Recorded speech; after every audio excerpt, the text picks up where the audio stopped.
Hello बच्चों, प्यारे बच्चों, आज आप सभी के लिए बहुत ही इम्पॉर्टेंट वीडियो लेकर के हम आए हैं। ये वीडियो है आप सभी के कमेंट पे ही कि मैम मज़मून बता दीजिए, और मज़मून भी आपका काफ़ी इम्पॉर्टेंट होता है।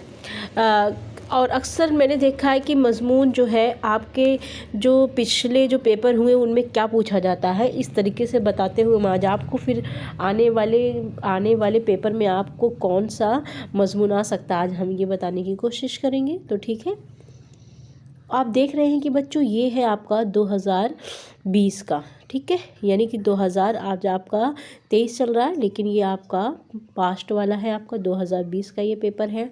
2020 के पेपर में जो आपका मज़मून आया हुआ था, चलिए देखते क्या क्या आया था मज़मून। सबसे पहले जो आपका आया हुआ था, हुब्बुल वतनी और कौमी एक जहती, ठीक है, यानी कि आपके वतन के ऊपर आया हुआ था, आपके मुल्क के ऊपर कि हमारे मुल्क में कैसे हमारा देश एक है, हम सभी एक हैं, है ना। और दूसरा आप देख रहे हैं कि दूसरा आपका जो आया हुआ है वो है टेलीविज़न के फ़ायदे और नुकसानात, ठीक है। सेकंड आप देख रहे हैं कि टेलीविज़न के फ़ायदे क्या क्या हैं और इसके नुकसानात क्या क्या होते हैं, ये आया हुआ है, ठीक। तीसरा आप देखेंगे कि आपका आया हुआ है कि मेरी पसंदीदा अदबी शख्सियत, ठीक है। बहुत सारे बच्चे जो जान भी रहे होंगे, जिन्होंने पिछली बार पेपर दिया है या जिनकी उर्दू अच्छी है, वो जान ही सकते हैं कि मेरा पसंदीदा अदबी शख्सियत के बारे में क्या है। यानी कि इसमें आपका पूछा गया है कि कोई आपके अदबी शख्सियत, यानी उर्दू की वो शख्सियत, चाहे आपकी नस्र की हो चाहे वो आपकी नज़्म की हो, दोनों में से, क्योंकि यहाँ पे अदबी कहा गया, सिर्फ अदबी कहा गया। अगर यहाँ पे शायर कहा जाता है मेरा पसंदीदा शायर या अदीब, तब वहाँ पे आप शायरों सिर्फ और सिर्फ शायरों के बारे में ही लिखते, लेकिन यहाँ पे अदबी कहा गया तो अदबी शख्सियत में आप किसी को भी ले सकते हैं, ठीक है, कि यानी आप नस्र से भी ले सकते हैं और नज़्म से भी ले सकते हैं किसी भी राइटर को। अब आप यहाँ पे देखेंगे कि चौथे नंबर पे आपका क्या आया हुआ, चौथे नंबर पे ये आपका आया हुआ आलमी अमन और इत्तेहाद, ठीक है, कि हमारे यहाँ हमारे मुल्क में इस दुनिया में कैसे हमारे बीच अमन यानी कि मेल जोल, इत्तेहाद, अमन यानी कि खामोशी शांति जिसको कहते हैं, इत्तेहाद यानी कि मेल जोल कैसे हो, हम सभी के बीच में अमन और सुकून और मेल जोल कैसे हो, इस पे मजमून आया हुआ था। तो ये बात हो रही थी अभी 2020 की, ठीक है। अब देखेंगे हम 2019 में क्या हमारा आया हुआ था। चलिए देखते हैं हम 2019 में हमारा क्या आया हुआ था, मजमून किस टाइप के हमारे आए थे।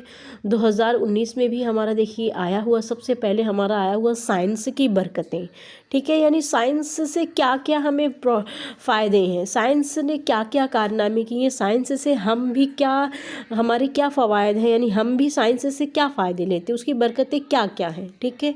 फिर दूसरा है यौम आज़ादी, यानी कि हमारा जो हम 15 अगस्त मनाते हैं, इसके ऊपर आया हुआ था। तीसरा है तंदुरुस्ती हज़ार नेमत है ना, जैसा कि हम सभी जानते हैं कि अगर हमारी सेहत है तो सब कुछ है, इस पे आया हुआ था। और लास्ट में आपका आया हुआ था किसी शहर की सियासत, ठीक है, यानी किसी भी शहर में क्या सियासत चल रही है, वहाँ की जो पॉलिटिकल जो कंडीशन है वो क्या है, ये उसका आया हुआ था, ठीक है। तो इस तरीके से आप देख रहे हो बच्चों कि आपका 2019 में कौन कौन से आपके मज़ामीन आया हुआ था। अब हम देखते हैं कि पिछली बार यानी बिल्कुल लेटेस्ट में आपका कौन सा मजमून आया हुआ था। तो पिछली बार जो लेटेस्ट में आपका जो मजमून आया हुआ था वो काफ़ी आसान था, बहुत ही आसान था। 2 साल से मैं देख रही हूँ, बल्कि 2 साल की जगह आपका ये वाला 2022 का जो मजमून आया हुआ है ये काफ़ी आसान है, क्योंकि इसमें देखेंगे आप क्या क्या पूछा हुआ है। तालीम की अफादियत, तालीम हमारे लिए क्या है, क्यों ज़रूरी है, ठीक है। स्कूल की ज़िंदगी, ये देखिए आप सभी के लिए बहुत आसान है। स्कूल की ज़िंदगी ये आप ही का समझ लीजिए, जो आपकी रूटीन में है, जो आपकी डेली रूटीन में आता है, उसके ऊपर ये मजमून आया हुआ था। फिर थर्ड आप देख सकते हैं कि ये आपका आया है ईद उल फित्र, ये हम सभी का त्यौहार होता है। तो इसके बारे में कोई भी बच्चा ऐसा नहीं, मुस्लिम बच्चा जो वाकिफ़ ना हो इस चीज़ से। ईद उल फित्र हो गया हमारा, और हमारा जो लास्ट आया हुआ था मेरा पसंदीदा खेल, यानी कि मैं देख रही हूँ कि जितने भी आपके मजमून आए हुए थे पिछली बार 2022 में, बहुत ही आसान मजमून आए हुए थे। तो जान लीजिए पिछली बार जब आसान आए हुए थे तो इस बार थोड़ा सा मुश्किल मजमून आने की उम्मीद है, ठीक है। तो आप सभी के लिए जो 2023 में इम्पॉर्टेंट है, एक मिनट बच्चों मैं दिखा रही हूँ थोड़ा सा आपको, कहाँ पे मैंने थोड़ा सा इसको रख दिया है, हाँ ये देखिए 2023 में जो आपका मोस्ट इम्पॉर्टेंट मजमून मेरे ख्याल से मुझे लगा वो मैं आप सभी को शेयर कर रही हूँ। देखिए आपका जो कई सालों से नहीं आया हुआ, यहाँ पे मेरा खुद ही मिसिंग हो गया है। 4th नंबर पे आप लिख लीजिएगा, 5 नंबर पे आपका तालीम निस्वां। क्या आप लिखेंगे? तालीम निस्वां। शायद यहाँ पे बन नहीं रहा मुझसे बढ़िया सा, ठीक है, लेकिन आप सभी ऐड कर लीजिए तालीम निस्वां। ओके, मैं फिर से कोशिश करती हूँ आप सभी को लिखने की।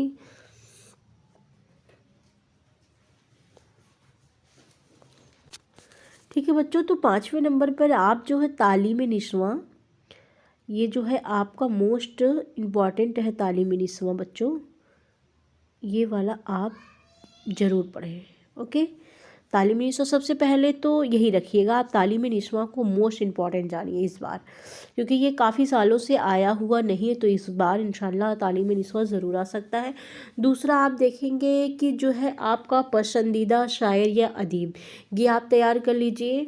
और जो है पसंदीदा शायर या अदीब, इससे आपको 2 फ़ायदे मिलेंगे। पसंदीदा शायर या अदीब में आप जानते हैं, आपने अगर किसी भी शायर या किसी भी मुसन्निफ़ के बारे में अगर आपने हालाती ज़िंदगी याद की है, जैसा कि मैंने इससे पहले वीडियो में आप सभी को बताया था कौन कौन सी हालाती ज़िंदगी मोस्ट इम्पॉर्टेंट है, तो अगर आपने वहाँ पे हालाती ज़िंदगी याद की है बच्चों, तो वही हालाती ज़िंदगी आप पसंदीदा शायर या अदीब में लिख सकते हैं।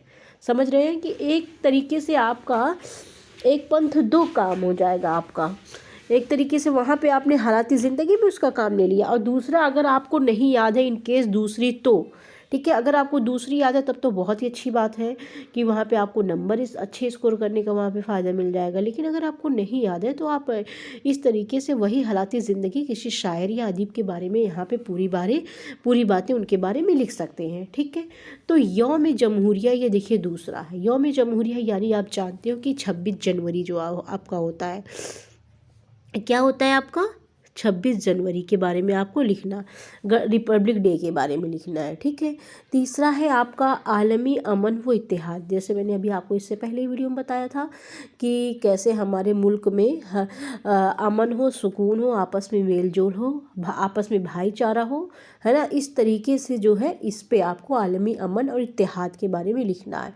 लास्ट है आपका कौमी एकजहती या हुब्बुल वतनी। ठीक है, 4th वाला, तो ये भी आपका इम्पॉर्टेंट है, मैंने इससे पहले भी आपको बताया है कौमी एकजहती।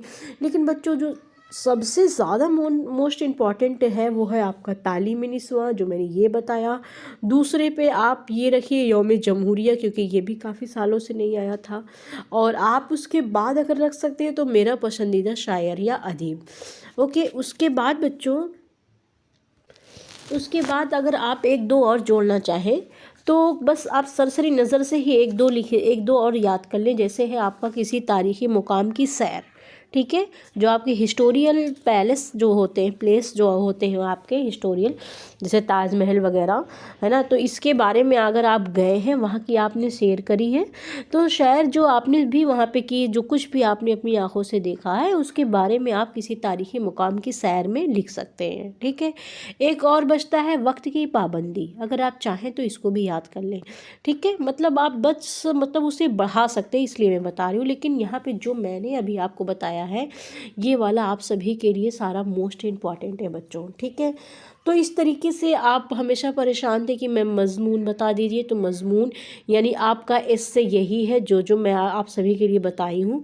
आप इसकी ज़रूर स्क्रीनशॉट ले लीजिए और इसी से तैयारी करिए। इंशाल्लाह आप सभी को जो है मज़मून इस बार बोर्ड एग्ज़ाम में ज़रूर मिलेंगे। ठीक है, स्क्रीनशॉट ज़रूर ले लीजिए। इसके आगे मैं आपको एक पॉइंट और बताने वाली हूँ, जो भी आपके बोर्ड एग्ज़ाम के लिए बहुत ही मोस्ट इम्पॉर्टेंट है।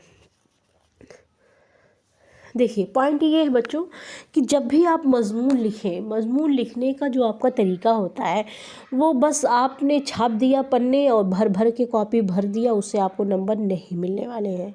ठीक है, जिस तरीके से आपने भर भर के लिखा रहेगा, बस उसी तरीके से आपको 1-2 नंबर 3 नंबर जो है बस आपकी लिखावट पे ज़रूर दे दिया जाएगा। ठीक है। जो एग्ज़ामिनर होता है वो बस आपकी लिखावट पे दे देता है कि बच्चे ने लिखा है, लेकिन हाँ वही अगर आप उसको सिस्टमैटिक ढंग से आपने हेडिंग डाल करके, जैसे आपका ये है, ये मेरा पसंदीदा शायर है या अदीब, आपने इसको खूब बढ़िया हेडिंग डाला, ठीक है। और सबसे पहले जो हेडिंग बनती है आपकी, आप हमेशा पूरे में हेडिंग डाल करके ही लिखिए। सबसे पहले जो आपकी हेडिंग बनती है वो बनती है फर्स्ट हेडिंग आपकी बनती है तमहीद, जिसको आप कहते हो इंट्रोडक्शन, ठीक है। इंट्रोडक्शन यानी कि तमहीद। और जो सेकंड हेडिंग होती है वो आपका पसंदीदा शायर के बारे में आप तारुफ़ करा सकते हैं कि मेरा पसंदीदा शायर का तारुफ़ क्या है, ठीक है। और उससे भी अच्छा अगर आप बेहतर कर सकते हैं तो आप ये कर सकते हैं, आप कोई भी शायरी से जुड़ी हुई, अपने शायर से जुड़ी हुई उनकी तारीफ़ में कोई भी शायरी डाल करके आप शुरू करिए, ठीक है। फिर अपने मन से आप 2-3 हेडिंग बनाइए बीच में, और लेकिन जो लास्ट की आप हेडिंग रखेंगे वो आप रखेंगे इख्तिताम। क्या रखेंगे? इख्तिताम। पहली फर्स्ट हेडिंग मैंने आपको बताया, आपको तमहीद रखना है। दूसरी जो है आप उसका इंट्रोडक्शन दे सकते हैं, फिर अपने मन से आप बना सकते हैं, ठीक है। 2-3 हेडिंग आप अपने मन से बनाइए, लेकिन जो लास्ट की जो सबसे ज़्यादा इम्पॉर्टेंट होती है वो होती है आपकी इख्तिताम, यानी कि कंक्लूज़न, निष्कर्ष जिसे हम कहते हैं, ठीक है।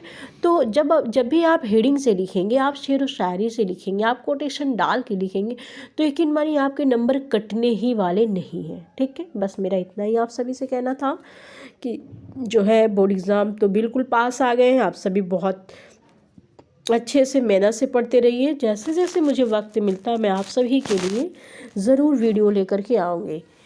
और एक चीज़, ओके बच्चों, तो ज़रूरी बात ये थी कि अगर आप जो है मेरी प्लेलिस्ट, जो मेरी वीडियो की सारी प्लेलिस्ट है बच्चों, उस प्लेलिस्ट को आप ज़रूर ओपन करके देखिए, क्योंकि पिछले मैंने जो कुछ भी पढ़ाया था आप सभी के लिए बहुत ही मोस्ट इम्पॉर्टेंट पढ़ाया गया है। उसमें बहुत सारी चीज़ें हैं जो आज आपको बोर्ड एग्ज़ाम के लिए ज़रूर काम आ सकती हैं।